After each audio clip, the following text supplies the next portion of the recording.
오늘은 발달 마일스톤 시리즈 6개월에서 12개월 사이에 아이의 발달 마일스톤에 대해서 설명을 해볼까 합니다. 전 영상에서 다뤘다시피 6개월에서 12개월 사이에는 이제 가장 중요하게 확인하셔야 될 건 제대로 기고 있는가, 그 기는 기간이 4개월 이상으로 충분한가, 그리고 길 때 교차 패턴이 제대로 보이는가, 그리고 이제 12개월, 13개월쯤에 걷기 시작하는가입니다.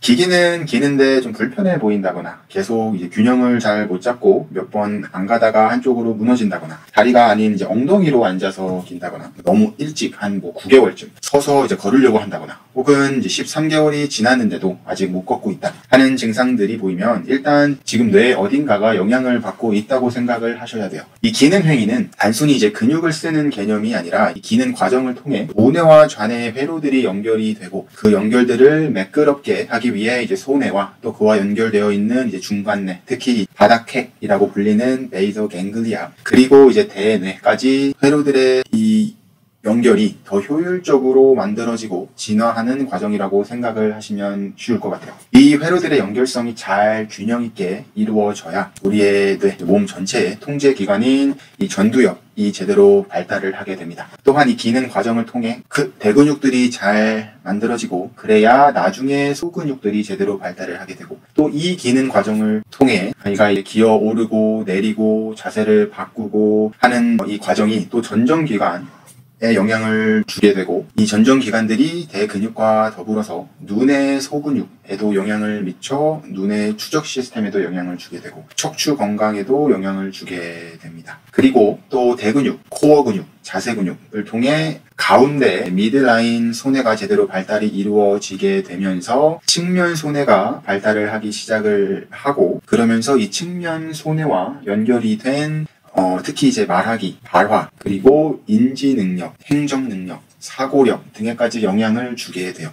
뇌는 이렇게 순차적으로 발달을 하게 됩니다. 그러다 보니 이 마일스톤이 그만큼 뇌를 보는데 중요한 역할을 한다고 매 영상에서 강조를 드리고 있는 이유입니다. 아이가 제때 못 걸었거나 기는 걸 스킵했다면 나중에 학업 능력, 글 읽는 스킬에 영향을 받아서 공부하는 걸 어려워할 수도 있고 말하기에 문제가 생길 수도 있고 독해력, 이해력에 영향을 줄 수도 있고 불안해하거나 초조해할 수도 있고 감정 컨트롤이 안 될 수도 있고 주의력, 집중력이 낮아질 수도 있어요. 뇌의 발달의 측면에서 아이를 바라보셔야 합니다. 단순히 아이의 정신력에 문제가 있다고 생각을 하셔서 훈육을 하시면 아이의 뇌에 더 안 좋은 영향을 주기 때문에 한번 다시 생각을 해보셨으면 좋겠고 그럼 다시 본론으로 돌아와서 기는 것 그리고 걷는 것에 지연이 있었다. 이때 가장 중요하게 체크를 해야 할 것은 원시 반사 중에 ATNR과 STNR입니다. ATNR 반사는 이제 전 영상에서도 다뤘었는데 다시 한번 리뷰를 해보자면 고개가 오른쪽으로 돌아가면 그쪽 팔과 다리는 펴지고 그 반대쪽 손은 굽어지고 반대쪽으로 돌아가면 반대쪽은 굽어지고 그쪽은 펴지고 하는 원시 반사입니다. 아이가 배밀이를 시작할 때쯤 6개월 전에는 이 ATNR 원시 반사가 사라져야 제대로 배밀이가 시작이 될 수 있고 또 길 때 오른팔이 나갈 때 오른팔이 펴지고 고개는 자연적으로 반대쪽으로 돌아가게 되고 오른발은 굽어져 들어와야 돼요. 그런데 이 원시 반사가 아직도 남아있으면 제때 다리가 들어오지 않게 되고 혹은 팔이 펴지면서 앞으로 나아가야 될 때 고개가 그쪽 방향으로 자연스럽게 돌아가면 이쪽이 굽어지면서 자꾸 기다가 균형이 무너지게 되고 아니면 앞으로 엎어지게 되고 하는 증상들이 나타날 수 있어요. 이렇게 되면 이제 중요한 교차 패턴이 만들어지지가 않게 되는데 그렇게 되면 특히 소뇌의 발달이 늦어지면서 그 다음 뇌의 발달 단계로 넘어가는데 많은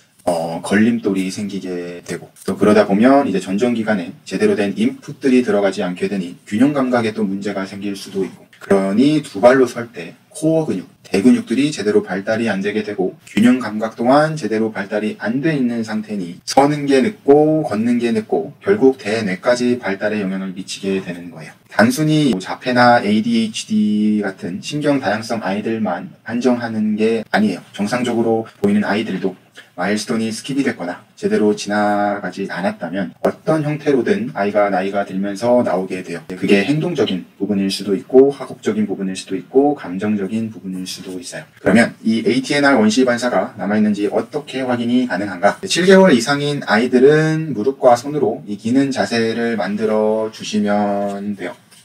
이렇게 손이랑 무릎으로 이렇게 기는 자세 만들어 주시면 되고, 이제 고개를 기는 자세가 있을 때 고개를 이렇게 잡아 주시면 됩니다. 고개를 이렇게 잡으셔서 오른쪽 왼쪽으로 고개를 돌려 보시면 돼요. 오른쪽 왼쪽으로 돌렸을 때 원시 반사가 통합이 돼서 사라졌다면 아무런 몸에, 특히 팔에 움직임이 없어야 하는데, 오른쪽으로 돌렸을 때 왼쪽 팔이 떨어진다, 고개를 왼쪽으로 돌렸을 때 오른쪽 팔꿈치가 떨어진다, 그러면 아직도 이 ATNR 원시 반사가 남아있다고 생각을 하셔야 됩니다. 고개를 돌렸을 때 반대쪽 근육들이 수축을 하기 때문에 고개를 돌렸을 때 팔과 가슴 근육이 수축이 되면서 이렇게 떨어지게 되는 거예요. 그리고 이제 다른 방법으로는 아이가 이렇게 누운 상태에서 고개를 오른쪽 왼쪽으로 돌려봤을 때 다시 원시 반사는 고개가 돌아가는 반대쪽으로 근육이 수축을 하기 때문에 고개를 돌렸을 때 어깨가 같이 올라오게 돼요. 그래서 고개를 오른쪽으로 돌려보시면 이쪽 근육이 수축을 하기 때문에 어깨가 같이 이렇게 들리게 됩니다. 반대쪽으로 돌리면 이쪽이 수축을 하기 때문에 어깨가 같이 들어 올라와요. 이것 또한 ATNR 원시 반사가 아직도 남아있다고